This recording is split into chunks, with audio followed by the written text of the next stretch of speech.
వాళ్ళ ఇంట్లో వాళ్ళకి పేరు పేరు పేరున చేతులెత్తి నమస్కారాలు తెలియజేసుకుంటూ వాళ్ళందరికీ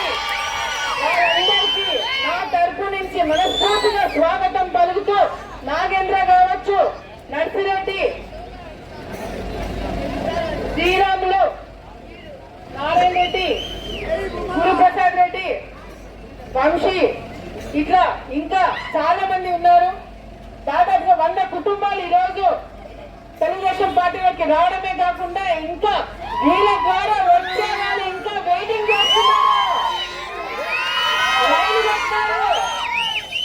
కేవలం ఇదే కాదు, ఈ గ్రామమే కాదు, తోడల్లపల్లె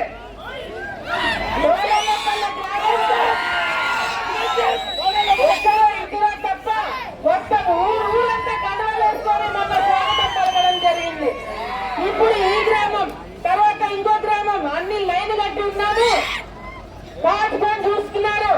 ఎప్పుడెప్పుడు మధ్యలో దూరాలా చెడగొట్టాలని మీకు కూడడానికి కూడా స్థలం లేదు. ధైర్యంగా పార్టీ కోసము మా కోసము పనిచేసే ఎవరైనా సరే పార్టీలోకి మేము స్వాగతం పలుకుతున్నాము. వచ్చేవాళ్ళు ధైర్యంగా రండి, మనస్ఫూర్తిగా రండి. మా నాయకత్వంలో మిమ్మల్ని కుటుంబ సభ్యులాగా చూస్తుంటాము.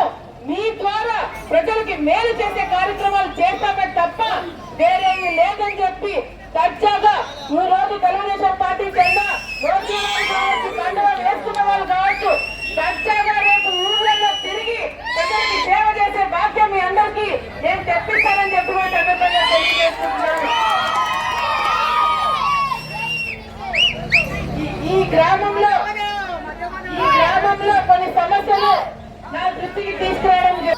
ఈరోజు గ్రామంలో ఎక్కడ చూసినా కూడా సమస్యలు, సర్పంచ్గా గెలిచినా కూడా ఈరోజు ఏమి చేయలేని సమస్యలు.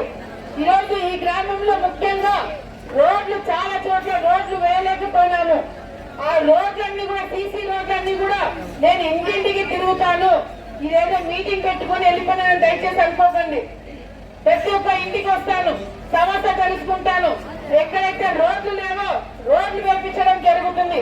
ఎవరికైతే ఇళ్ల పట్టాలు లేవో ఇళ్ల పట్టాలు ఇప్పించడమే కాకుండా వాళ్ళకి టైంకి ఇల్లు కట్టించి ఇల్లు చేతిలో పెట్టే బాధ్యత కూడా మేము తీసుకుంటామని చెప్పి కూడా ఈరోజు ఈ సందర్భంగా తెలియజేసుకుంటాను. ముఖ్యంగా ఈ గ్రామంలో తాగునీటి సమస్య ఉందని చెప్పడం జరిగింది. తప్పకుండా ఏదైతే 5 సంవత్సరాల క్రితము వైఎస్ఆర్సీపీ నాయకులు ఎవరైతే ఎమ్మెల్యే గాని చెప్పుకొని తిరుగుతున్న ఎమ్మెల్యే రౌడీ ఈ గ్రామంకి రావడం జరిగింది.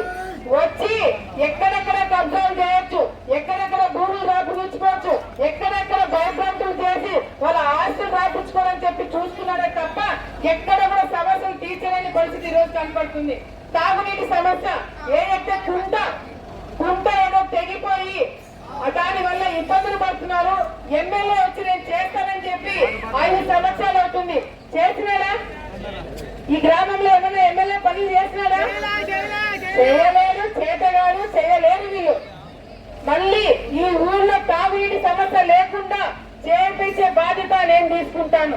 ఏదైతే కుంట ఉందో ఆ కుంట సంబంధించిన పనులు కూడా మేము పూర్తి చేస్తాము. అంతేకాదు రజకులకి ఏదైతే ధోబీ ఘాట్ లేదని చెప్పి అడగడం జరిగింది.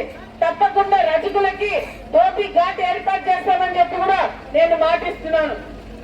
ఈ రోజు మీరు అందరూ అనుకోవచ్చు అన్ని మాటిస్తున్నారు, చేస్తారా అని.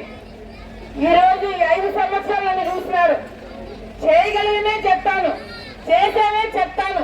నేను చెప్పానంటే తప్పకుండా అది చేసి తీరుతానని ఈ సందర్భంగా మీ అందరికీ కూడా మాటిస్తున్నాను. ఇప్పుడున్న ఎమ్మెల్యేలే కాదు, జగన్మోహన్ రెడ్డితో ఒక సెల్ఫీ తీసుకుంటే చాలు ఇక్కడికి వచ్చి బిల్డప్ ఇచ్చుకోవట్లేదు కాదు. అవసరమైతే చంద్రబాబు గారి వెంట పడతా, చంద్రబాబు గారితో కొట్లాడతా, ఆలగడ్డగా రావాల్సిన నిధులు పైసా తీసుకొని ఆలగడ్డని అభివృద్ధి చేపించే బాధ్యత నాదని చెప్పి ఈ సందర్భంగా మీ అందరూ కూడా మాటిస్తున్నాను. నేను మీ ఇంట్లో మనిషిని, మీకు చెల్లెలుగా, మీకు అక్కగా, మీకు ఒక కూతురుగా నేను పనిచేస్తాను. నాకు కూడా తల్లిదండ్రులు లేవు. మీకు సేవ చేస్తే నా తల్లిదండ్రులకు సేవ చేసినట్టు ఆ భాగ్యాన్ని పొందడానికైనా నేను ఎన్ని రాత్రైనా పగలైనా కష్టపడి మీ సమస్యలన్నీ తీర్చి మీలో ఒకరిగా నేను ఉండిపోతానని చెప్పి కూడా మరొక